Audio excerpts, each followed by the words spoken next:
Hello everyone. Once again, this is Vartika and I am right back with a new video on user-defined functions. In the previous videos, you had seen what a function is, how do we write our own function, then what are the return values and the concept of arguments and parameters. All these things we have discussed in the previous videos. In this video, I am going to tell you about the number of types in which a function can be categorized. Right? We will be discussing about the classification of function in this video. Now, depending upon the return values, a function can be categorized into two types. One is your void function and another is your non-void function. Now let us understand what is a void function and what is a non-void function. Starting with a void function. See, void functions are those which do not return any value. These functions simply perform some task and then after the task is performed, the control is transferred back to the caller program without any valid value. So it might appear that the void function, since they are not returning any value, there might not be any return statement in that function definition. But the void function can also contain a return statement even though they do not return any valid value. Now, the function, if they do not return any value, then also they return a value known as none value. So, all the void functions return a value known as none value. The return statement inside the function definition of the void function is simply used to transfer the control back to the caller program. Right? Let us understand it with the help of example. See, I have taken here a function named disp. Now this function is performing a task of displaying a message hello on the screen. This is the task that is performed by the function. Right? After this function is executed, you can see over here the return statement is written in the function definition. Right? And this return statement, what it is doing, it is simply transferring the control back to the calling statement. Now when this return statement brings the control back to the calling statement, since this function is not returning any valid value, but then also it is returning a value known as none, which is stored in the variable x. Now when I display the value of x, as you can see in the output, none is displayed. This hello line is displayed by the print function, print hello within the function definition, and this none is the value of this x which is printed by the statement in the main program. Right? So you can see over here that the void function is returning a value. So if you accept the value of the return value of a void function, that value will always be none. Now moving on to the non-void function. See, non-void functions are the opposite of the void function. These functions return one or more values to the caller program. Caller, you can say caller function or the calling statement. Now when the function returns one or more values, these values are to be accepted in some variable. But it's not necessary that you always accept the value returned by the by the non-void function. If you do not accept the value, it is not going to flash any error, but the value will simply be wasted. We have seen in the previous video that if a function returns more than one values, you can either accept the values in one single variable or you can accept it in more than one variable. When you accept more than one values in a single variable, that variable is created as a tuple. Right? Now let us understand the working of a non-void function. See, this is an example of a non-void function. Here I have taken a function named square. Now this function is taking one parameter, and what it is doing, it is finding out the square of the parameter and returning that. So now this function square is returning a value. So this value is accepted in the variable x. Now if we display, because we have passed the value to the function as 10.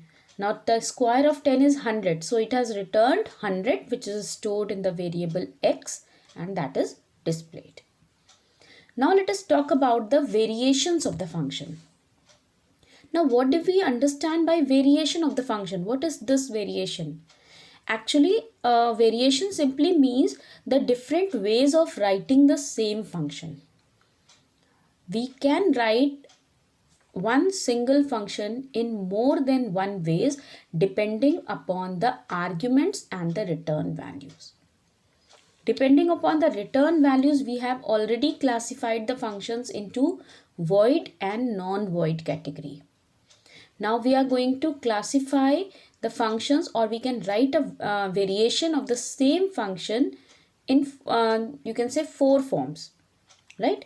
The first variation is your void function with no argument. That means the function is not accepting any parameter, any argument, and it is also not returning any value. This is one variation of the function.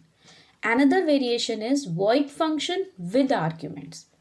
That means the function is accepting the value, but it is not returning any value. Third variation is non-void functions with no arguments. That means the function is not accepting any values, but it is returning an answer. And the fourth variation is non-void functions with arguments. That means the function is accepting the values also, and it is also returning the value. So we are going to consider one single function with all these 4 variations. Because in what variation you are going to write the function, that depends entirely on your requirement. There is no set rule that you have to write this particular function in this variation or this particular function in this form. It totally depends upon your need, right? So here I am going to take a function named sum. This function is simply going to perform the addition of 2 numbers. And we are going to consider this function in all these 4 variations. So starting with the very first variation, void function with no arguments. As I have told you that the function is not going to accept any value, and it is also not going to return any value. So this is the function definition, and what we are doing over here, in the definition I have taken 2 variables a and b, and I have assigned them the values. Then I have taken the addition of these 2 values and stored in the variable c and displayed it. As you can see over here, the function is not returning any value. So how we are going to call such a function? We are simply going to write the name of the function followed by parenthesis without any value inside the parenthesis.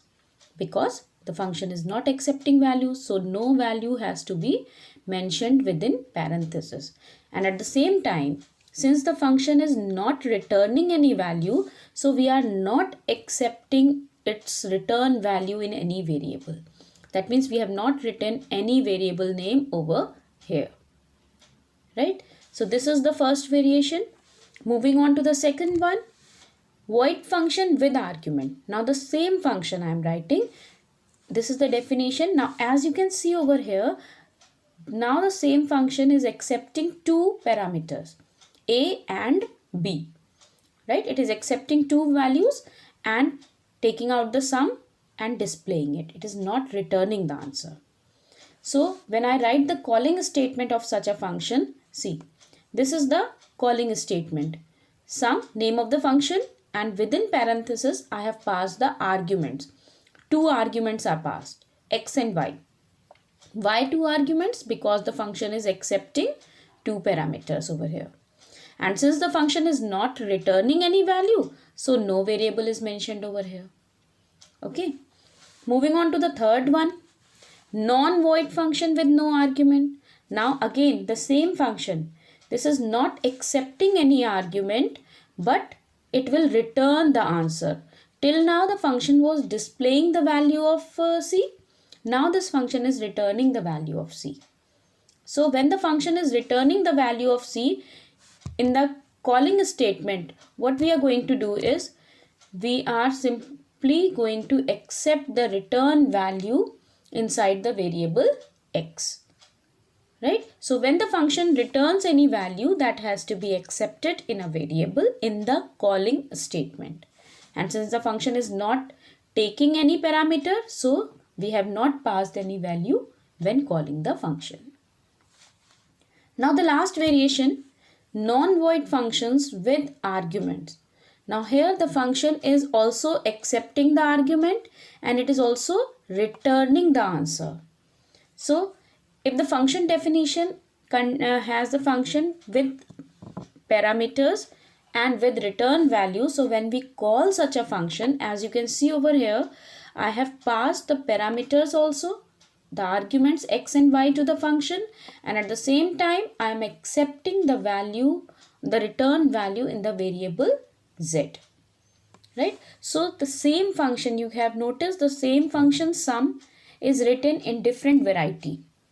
Now what variety you are going to follow, that depends upon your requirement. Okay. So with this, I come to the end of this video, and in this video I have discussed in detail the various ways of writing the function.